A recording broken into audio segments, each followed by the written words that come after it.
Okay, this is Zoe, Hi. and that's a sample motor there that we were talking about, and this is the motor that she built. Zoe, can you explain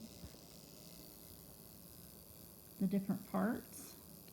Well, this is the battery, which is connecting to the coil over here, which is making the electromagnet.